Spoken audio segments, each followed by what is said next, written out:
आपको पता होगा कि टोटल 100 क्वेश्चंस पूछे जाते हैं और 100 ही मार्क्स का एग्जाम होता है। 100 क्वेश्चन होते हैं और 100 ही मार्क्स होते हैं और 100 मार्क्स में से साथ ही आपका जीएस 50 क्वेश्चन, रीजनिंग 25, मैथ्स 15 और कंप्यूटर 10 क्वेश्चन मतलब पूछा जाता है। सबका मार्क्स एक एक होता है। तो आप देख रहे हो कि सबसे ज़्यादा जो वेटेज है वो आपका साथी जीएस का है, 50 क्वेश्चन। तो 50 क्वेश्चन की अगर हम बात करें तो भैया कितना स्कोर कर पा सकते हैं हम इसमें, मेहनत करें, आपकी प्लानिंग्स को हम फॉलो करें या हम अपने तरीके से कोई एक स्ट्रेटजी को फॉलो करें तो कितना हो सकता है मैक्सिमम स्कोर। पिछले रिजल्ट की मैं बात करूं, आप सबको पता होना चाहिए, दिल्ली पुलिस टॉपर निशांत शर्मा। तो अगर हम स्कोर की बात करते हैं तो बहुत सारे ऐसे बच्चे थे जिनका स्कोर 40+ रहा है, यानी कि 40+ किया जा सकता है।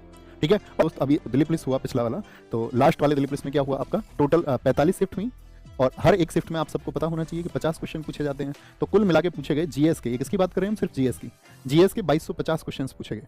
अब 2250 में से ये देखना होगा आपको, स्टैटिक जी के 2250 में से 720, तो लगभग जरा सोच के देखियो कितना परसेंट क्वेश्चन बन रहा है, कितना परसेंट। तो आप कहोगे भैया लगभग 1/3, 1/3 तो स्टैटिक जी के पूछी जा रही है और बच्चा अपना टाइम कहाँ खर्च कर रहा होता है, ज्योग्राफी, पॉलिटी, हिस्ट्री, इन सबको बहुत अच्छे से पढ़ने में। ठीक है, और मेजर ऐसा नहीं है कि उन सबका रोल नहीं है, सिलेक्शन में उनका भी उतना ही उपयोग है, लेकिन ज्यादा किसका है, ज्यादा महत्व आपका स्टैटिक जी के का, उसका सबसे ज्यादा इंपॉर्टेंस है। करंट अफेयर्स के 270 क्वेश्चन पूछे गए थे टोटल ओवरऑल इसमें से। इकोनॉमिक्स के आपका 225 क्वेश्चन, हिस्ट्री के टोटल 360 क्वेश्चन। देखो इसको 0 और 5 में डेटा क्यों मिल रहा है, क्योंकि कम ज्यादा है तो उसको हमने 0-5 में कन्वर्ट कर दिया है। ठीक है, कैलकुलेशंस करके। पॉलिटी 270, ज्योग्राफी 225 और साइंस का 180 क्वेश्चन। कभी ये सोचे कि भैया फिक्स 0 में ही क्वेश्चन पूछता है, ऐसा सब कुछ आता है। ओके, ठीक है, अभी ध्यान से मेरी बातों को सुनते रहेंगे। अब इसका आप स्क्रीनशॉट ले लें, जो भी साथी आज से सीरियस होना चाहता है, जो इस वीडियो को देख रहे हो या फ्यूचर में जो दिल्ली पुलिस को ज्वाइन करना चाहते हैं, तो ये वो टॉपिक्स हैं जो एसएससी के ट्रेंडिंग टॉपिक्स हैं, इनके बिना हमको एग्जाम में जाना ही नहीं चाहिए।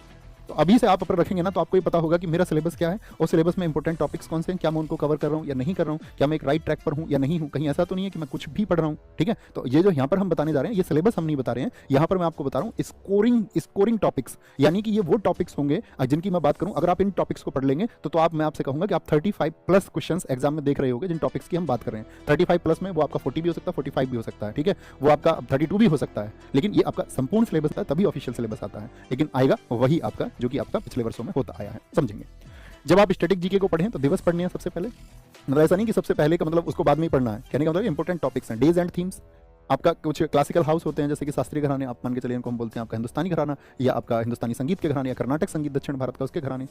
8 के 8 क्लासिकल डांस के बारे में आपको पता होना चाहिए, कथक से क्वेश्चन पूछ सकता है, कुचिपुड़ी से क्वेश्चन पूछ सकता है, मणिपुरी से, ओडिसी से, आपका सत्रिया से क्वेश्चन पूछ सकता है। ठीक है, आपका भरतनाट्यम से क्वेश्चन पूछ सकता है।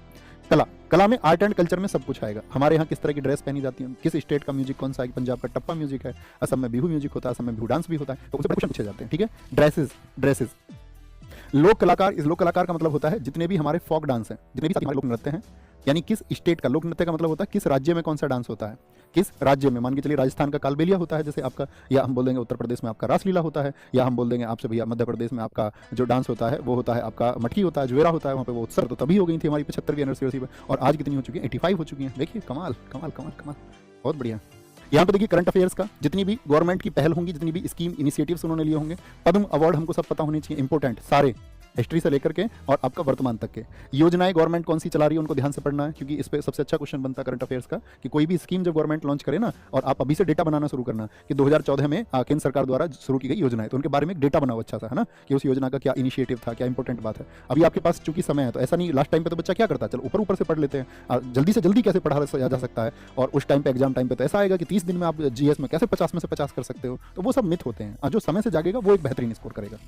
तो 2023-24 हो गया, चर्चित व्यक्ति जिनका निधन हो गया या कोई आपका अवार्डेड है, किसी कोई पुरस्कार मिला है, कोई भी मिनिस्ट्री ने जो कार्यक्रम चलाया है। अब ये अपॉइंटमेंट आपको पता होनी चाहिए कि भैया कौन हमारे देश में जो शीर्षतम अधिकारी हैं, जो आपका ऑफिशियल्स हैं, वो कौन है, किस मंत्रालय के प्रमुख है, मंत्री हैं, या किसी डिपार्टमेंट के चीफ हैं, कौन लोग हैं। खेल से संबंधित जितनी भी ट्रॉफी होंगी जब वो अपडेट बनाते हैं, जो जिसका नया नहीं हुआ सबसे बड़ा, जैसे कि अब मैं आपसे बात करूं कि ओलंपिक कब होंगे, तो ओलंपिक भैया 2028 में होंगे लॉस एंजल्स में। तो अब जब तक कौन से इंपॉर्टेंट रहेंगे, तो तब तक आपका पेरिस ओलंपिक इंपॉर्टेंट रहेगा, तो पेरिस ओलंपिक के बारे में आपको पता होना चाहिए डीप से, अच्छे से। ठीक है, और राष्ट्रमंडल खेल आपका 2022 वाले हुए तो 2026 में होंगे अगले। तो अभी तो आपका एग्जाम इकोनॉमिक्स की बात करते हैं, इसमें नेशनल इनकम को अच्छे से पढ़ो, राष्ट्रीय आय कैसे नापी जाती है, क्या उसके मेथड्स होते हैं, करेंसी के क्या काम है, इसमें आपका डिवैल्यूएशन हो गया आपका, यानी कि आपका अवमूल्यन को आपको पढ़ना चाहिए, इन्फ्लेशन को, मुद्रास्फीति वगैरह सबको पढ़ना चाहिए। भारत सरकार ने कौन सी योजनाएं चला रखी हैं, पंचवर्षीय योजना, 5 ईयर प्लान बहुत इंपॉर्टेंट है। 5 ईयर प्लान आपका हरित क्रांति और अन्य क्रांति मतलब जैसे दुग्ध से संबंधित आपका व्हाइट रिवॉल्यूशन है आपका, जिसको ऑपरेशन फ्लड हम कहते हैं, कि वो किसने शुरू किया था, हु वाज द फादर, सब पूछा जाता है कि भैया नीली क्रांति के जनक कौन है, आपसे पूछ लेगा। जो ब्लू रिवॉल्यूशन है उसके फादर कौन है, क्या उद्देश्य था उसमें गवर्नमेंट का।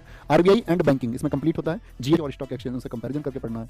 हिस्ट्री को देखिए ध्यान से, स्क्रीनशॉट ले लीजिए इसका, क्योंकि हिस्ट्री देखो, हिस्ट्री में जो क्वेश्चन पूछा था दिल्ली पुलिस में तो कहीं से भी उठा के रखेगा, ये बात तो पहले माइंड सेट में रख लो, है ना। तो यहाँ पे क्या होगा, हड़प्पा सभ्यता रख लो, है ना। तो यहाँ पे क्या होगा, हड़प्पा सभ्यता, वैदिक सभ्यता, वंश राजधानी, वंश संस्थापक, महाजनपद, ये वो चर्चित टॉपिक हैं जो एसएससी अपने जीडी में भी इन टॉपिक्स को पूछता है, दिल्ली पुलिस में भी इन्हीं को पूछता है। आप पिछला वाला दिल्ली पुलिस उठा के देखो, तो पिछले वाले दिल्ली पुलिस को उठा